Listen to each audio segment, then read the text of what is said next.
अरहन्ताणं नमो अरहन्ताणं नमो अरहन्ताणं।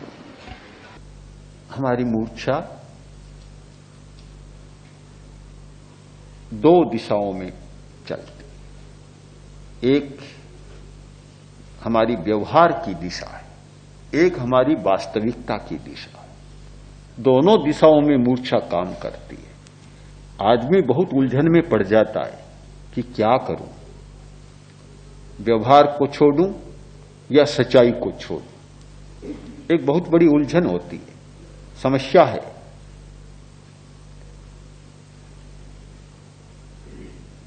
जैन आगम का एक प्रसंग है कि उद्रायण शक्तिशाली राजा, उद्रायण सिंधु शोवीर का, जो आज का कराची का और यह प्रदेश सिंध प्रदेश, वहां का राजा, उसके मन में एक विचार आया कि मैंने सुना है कि जो राजा होता है वह नरक में जाता है और मेरा पुत्र बड़ा प्रिय है, मैं उसे नरक में भेजना नहीं चाहता, तो क्या करूं? राजा बनाऊंगा तो नरक में जाएगा, तो मुझे उसे राजा नहीं बनाना है, अपना उत्तराधिकार उसे नहीं देना है। उसने उसको छोड़ दिया और अपना जो भांजा था सुकेशी, उसको अपना उत्तराधिकारी बनाया। बात तो गलत नहीं सोची, पर व्यवहार की भूमिका में बहुत बातें गलत हो जाती है, सही निर्णय नहीं होता। यह निर्णय नरक में जाऊं या न जाऊं, राज्य लूं या न लूं, यह अवीची कुमार को करना था या उद्रायण को करना था? किसको करना था? यह तो उस राजपुत्र को, अवीची कुमार को निर्णय करना था कि मैं नरक में जाऊंगा या मुझे और कहीं जाना है, क्या करना है। किंतु निर्णय कर लिया पिता ने। पिता का क्या अधिकार था? पिता को यह अधिकार नहीं था कि यह निर्णय करे, यह निर्णय करने का अधिकार पुत्र को था। व्यवहार का अतिक्रमण हुआ। फल यह हुआ कि सुकेशी को राज्य दिया और स्वयं उद्रायण मुनि बन गए। मुनि बनकर जब वापस उस नगर में आते हैं तो राजा के मन में भी एक संदेह पैदा हो गया, पैदा कर दिया आसपास के वातावरण ने, लोगों ने, कि देखो तुम्हें राज्य दे तो दिया, पर अब मन विचलित हो गया, तुम्हारा राज्य छीनने को यह उद्रायण आ रहा। उसने नगर में घोषणा करवा दी कि उद्रायण को कोई स्थान देगा वह दंडित होगा। घोषणा कौन करा रहा है? वही भांजा जिसे मामा ने राज्य दिया था। मुनि बन जाने पर ऐसी घोषणा, इधर यह घोषणा होती है, उधर अवीची कुमार मन के में एक ऐसी प्रतिक्रिया, भयंकर प्रतिक्रिया पैदा हुई, भयंकर रोष पैदा हुआ कि मैं दुनिया के किसी भी व्यक्ति से मैत्री कर सकता हूं, पर उद्रायण से कभी मैत्री नहीं करूंगा। उद्रायण से नहीं, उद्रायण नाम के व्यक्ति से भी मैत्री नहीं करूंगा। यह क्या हुआ? यह है व्यवहार का अतिक्रमण। व्यवहार की सच्चाइयों को भी आदमी मानकर नहीं चलता तो समस्याएं पैदा होती, उलझन तो आती है। उलझन आती है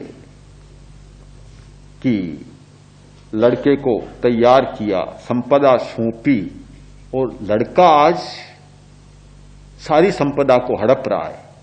अब मांगूं तो किससे मांगूं, लड़ूं तो किससे लड़ूं?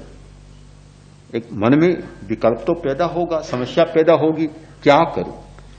भाई को तैयार किया और भाई आज सारी संपत्ति पर अधिकार कर रहा है, अब क्या करूं? लड़े तो किससे लड़े, मांगे तो किससे मांगे? ये सारी समस्याएं पैदा होती है। किंतु जो आदमी व्यवहार की सच्चाई को समझकर नहीं चलता तो ठीक वह अवीची कुमार वाली स्थिति पैदा कर देता है कि न इधर का रहता न उधर का रहता, न तो लड़के की नरक को टाला जा सका और न भांजे का भला किया जा सका, कुछ भी नहीं हो सकता।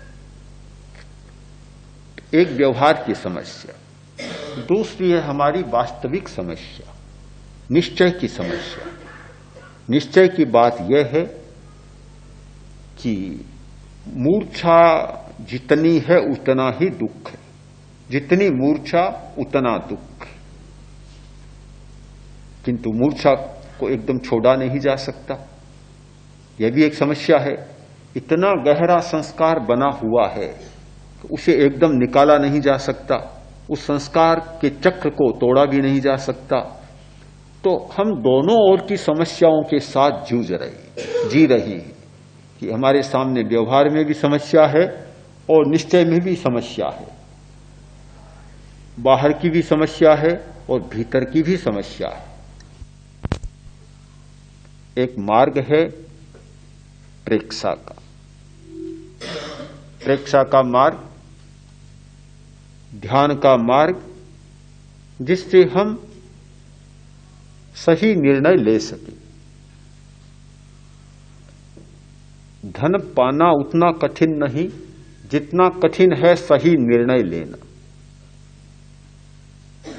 किसी भी वस्तु को पाना उतना कठिन नहीं जितना कठिन है सही निर्णय लेना। आदमी सही निर्णय नहीं ले पाता कि क्या करूं।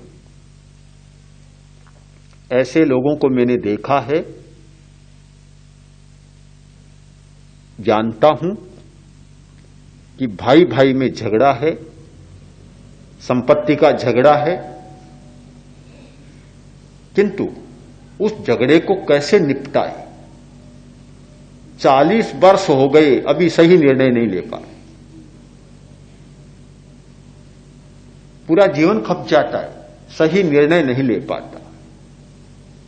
सही निर्णय लेने की क्षमता मूर्छा टूटने पर आती है। मूर्छा सही निर्णय लेने नहीं देती। दो बाधाएं हमारी, एक आवरण और एक मूर्छा। आवरण हमारे ज्ञान को रोकता है, ज्ञान होने नहीं देता। ज्ञान नहीं होने देता वह तो आवरण है, किंतु जानते हुए भी हम सही निर्णय नहीं ले पाते, यह आवरण का काम नहीं, यह मूर्छा का काम। आवरण से भी ज्यादा खतरनाक है मूर्छा, मोह, मोह की सघनता। आंख नहीं है, आदमी नहीं देख पाता, कोई बात नहीं, अंधा है नहीं देख पाएगा, किंतु आंख है, खुली है, खुली आंख होते हुए भी नहीं देख पाता। यह एक बड़ी विचित्र स्थिति होती है। आंख खुली होने पर भी नहीं देख पाता, देखता हुआ भी नहीं देख पाता। यह है मूर्छा। इस स्थिति को बदलने के लिए ध्यान का सहारा बहुत जरूरी। एक उपाय है, उस उपाय के द्वारा मूर्छा को कम किया जा सके और आदमी सही निर्णय लेने की स्थिति में आए। उसमें शरीर प्रेक्षा भी एक अच्छा साधन है।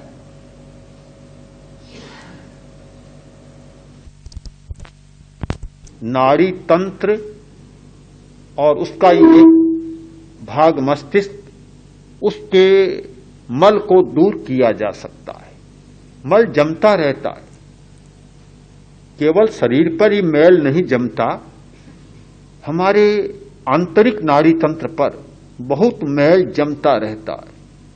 कसाय का मैल, क्रोध, अहंकार, माया, लोभ, यह मैल जमता रहता है। यह मैल जमता रहता है, तब तक मूर्छा को बल मिलेगा, पोषण मिलेगा और सही निर्णय नहीं लिया जा सकता। एक बहुत बड़े संत हुए हैं, वे इसी शताब्दी से पहले हिंदुस्तान में यात्रा पर जा रहे थे, तो जब स्टेशन पर गए उन्होंने कहा कि मेरे पास कुछ सामान ज्यादा है, उसे तुलवा लिया जाए और अधिक है उसका किराया दे दिया जाए।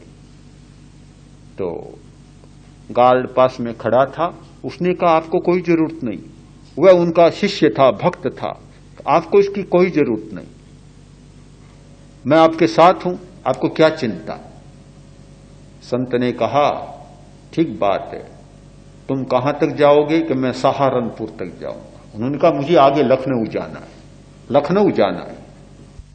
फिर क्या होगा? फिर क्या क्या होगा? मैं मेरे साथी गार्ड को कह दूंगा, वह आपका ध्यान रखे। लखनऊ में चला गया और लखनऊ से आगे भी मुझे जाना है। आगे कहां जाना है? अगले जन्म में जाना है, अगले जन्म में जाना है। मैंने अधिक सामान का किराया नहीं चुकाया, उसका बोझ मेरे सिर पर रहेगा, वहां कौन चुकाएगा तुम बताओ। मूर्छा टूट गई और बोला नहीं ठीक है आप तुलवा लें। आदमी में मूर्छा होती है, वह बहुत छोटी बात सोचता है, पूरी सच्चाई को पकड़ नहीं पाता। हमारी मूर्छा टूटे, हम सच्चाई की तरफ जाएं, केवल निर्णय वर्तमान की स्थिति के आधार पर न लें, छोटी बात के आधार पर निर्णय न लें। जीवन की यात्रा बहुत लंबी यात्रा है, केवल दिल्ली कलकत्ता बंबई नहीं पहुंचना है। जीवन की यात्रा बहुत लंबी यात्रा है। पूरी यात्रा को देखें, अतीत को भी देखें, वर्तमान को भी देखें, भविष्य को भी देखें और आगे कितना लंबा जीवन है उसका भी देखें। इन सारी बातों को मिलाकर और कोई ऐसा निर्णय ले और उस मूर्छा को तोड़े, और मूर्छा को तोड़ने के लिए, सच्चाई तक पहुंचने के लिए एक आलंबन ले। और उस आलंबन में मैं मानता हूं कि ध्यान एक बहुत अच्छा आलंबन है, उसका प्रयोग कर और हम अपनी मूर्छा के चक्र को पार कर सच्चाइयों तक कुछ पहुंच सकते।